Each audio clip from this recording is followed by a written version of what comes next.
পরে এই যে দেখেন এখানে কি লেখা আছে, এখানে লেখা আছে 5% বোনাস। $100 যদি আপনি অ্যাড করেন, $100 অ্যাড করলে আপনার 5% বোনাস দিবে। তো এখানে $1 দাম হচ্ছে, এখানে ডলারের হিসাবটা হবে, $1 দাম হচ্ছে আপনার 123 টাকা। $1 দাম হচ্ছে 123 টাকা। আপনি এখানে মিনিমাম $1 অ্যাড করতে পারবেন।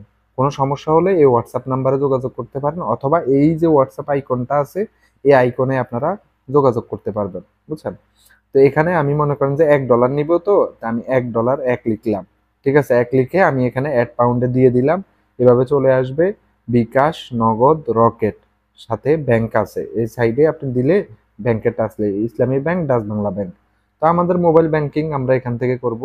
এখানে আপনারা আসবেন, আসার পর এখানে এই যে বিকাশ, নগদ, রকেট, আপনি মনে করেন যে বিকাশ থেকে করবেন, তো বিকাশে আপনি টাচ করবেন।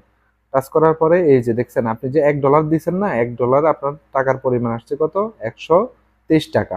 123 টাকা এই ফোন নাম্বারে আপনি 123 টাকা সেন্ড করে দিবেন।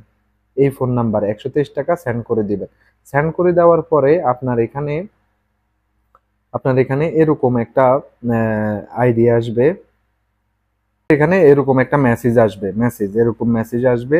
এখানে দেখবেন যে এই যে ট্রানজাকশন আইডিটা, বুঝছেন? এই যে ট্রানজাকশন, এই আইডি নাম্বারটা আপনি কপি করে আপনি এখানে এখানে নিয়ে আসবেন। এখানে লিখে দিবেন আইডি নাম্বারটা, এখানে দিয়ে দিবেন। দিয়ে দেওয়ার পরে আপনি জাস্ট এখানে ভেরিফাই করে দিবেন ট্রানজাকশন আইডি। আপনি যদি অ্যাপ্লিকেশন থেকে যদি করে থাকেন, সেখানেও আপনার ট্রানজাকশন আইডিটা আসবে। তো এতটুকুই ভাই, কাজটা হচ্ছে এটাই। আর আমাদের এখান থেকে আপনারা কি কি নিতে পারবেন আর একটু ভালোভাবে দেখাই।